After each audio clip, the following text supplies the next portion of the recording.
Salut tout le monde, j'espère que vous allez bien. Alors ça fait très longtemps que vous m'avez pas vu, je sais, mais voilà, on se retrouve pour une vidéo face cam et j'espère que ça va vous plaire.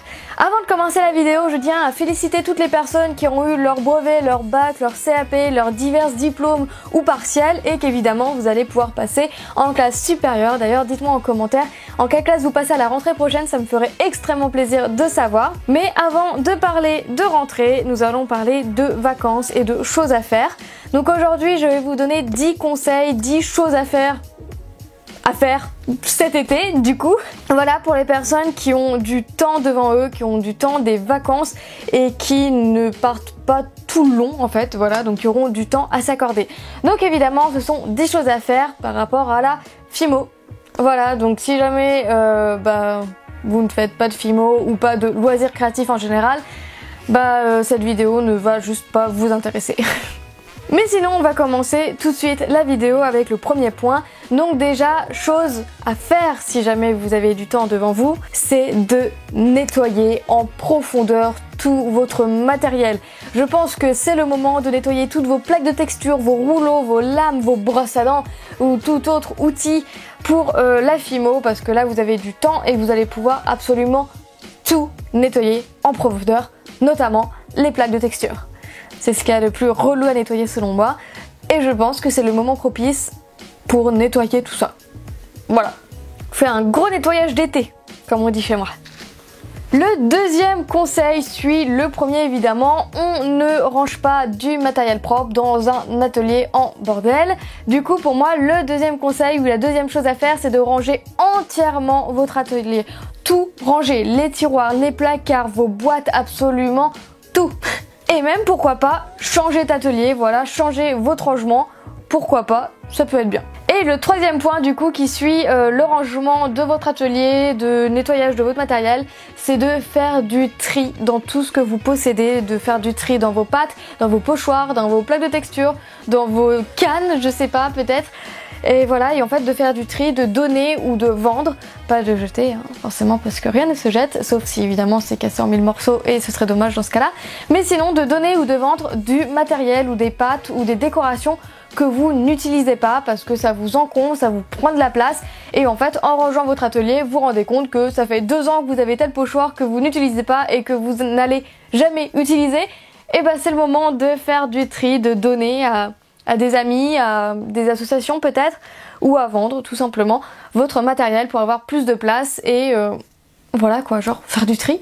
Moi je sais que j'ai la sœur de mon copain qui fait de la FIMO et qu'à chaque fois que j'ai quelque chose que je ne veux plus, que je me sers pas, je lui propose et en général elle dit oui et je lui donne ce que je n'utilise pas et comme ça elle l'utilise et je trouve que le matériel est utilisé comme ça et c'est beaucoup mieux. Quatrième conseil que je pourrais vous conseiller du coup, c'est d'essayer de nouvelles choses, de sortir un peu de votre zone de confort, d'essayer de faire des personnages, des chibis si vous n'avez pas l'habitude de faire ça, ou faire des animaux, de faire des maquettes peut-être, enfin je sais pas, de faire diverses choses que vous n'avez pas l'habitude de faire. Si jamais vous n'avez pas l'habitude de faire des macarons, pourquoi pas vous y mettre, parce que là vous avez du temps à consacrer à ça, vous avez du temps à consacrer à essayer de nouvelles choses et je pense que c'est que du bon en fait, que du positif d'essayer de nouvelles choses.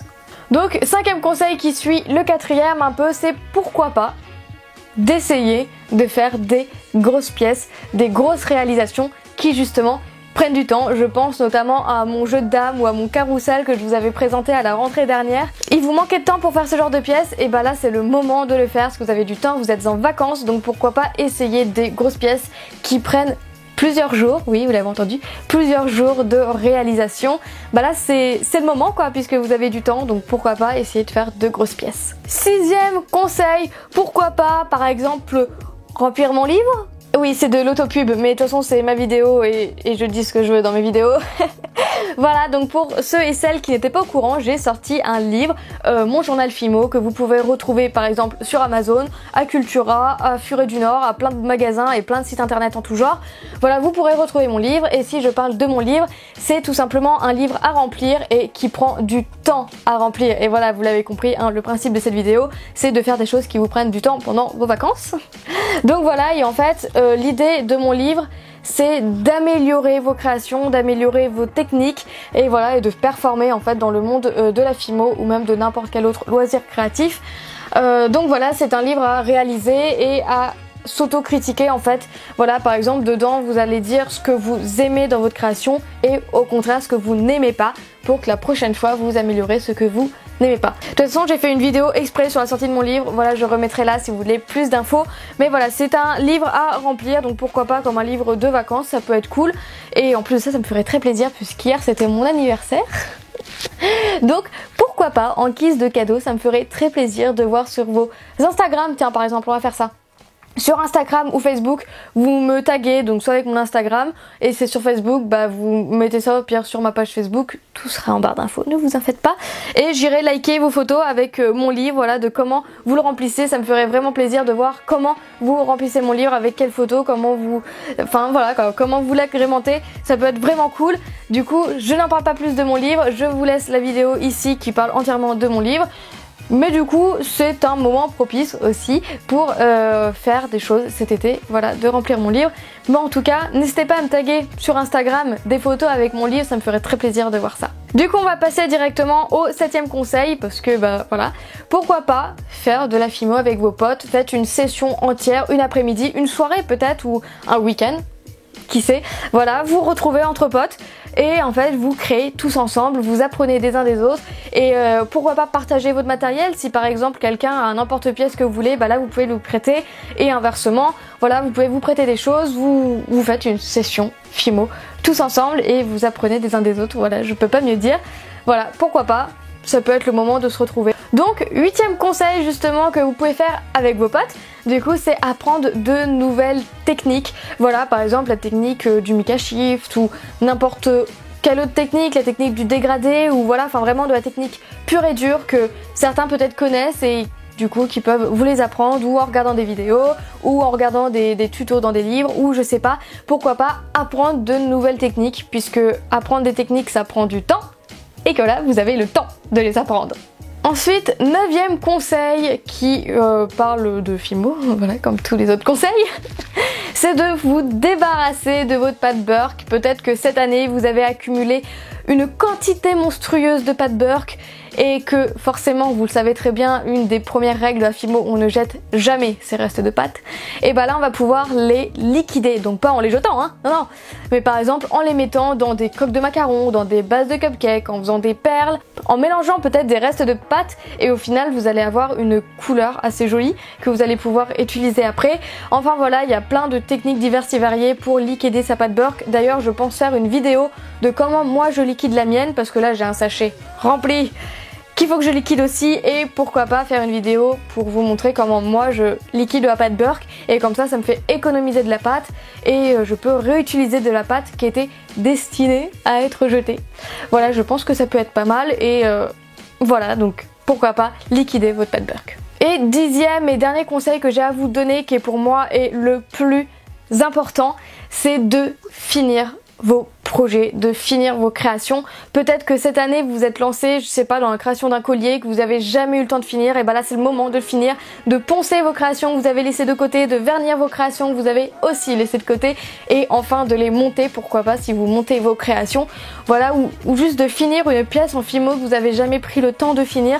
Voilà, je trouve, et moi-même je me rends compte que je laisse trop mes créations au fond de mes placards. Je laisse trop de créations que je ne ponce pas, que je ne vernis pas parce que j'ai la flemme en fait, voilà, littéralement. C'est juste parce que j'avais la flemme de les finir. Là je pense que c'est le moment de finir vos projets, de finir vos créations, peu importe quelle qu'elle soit.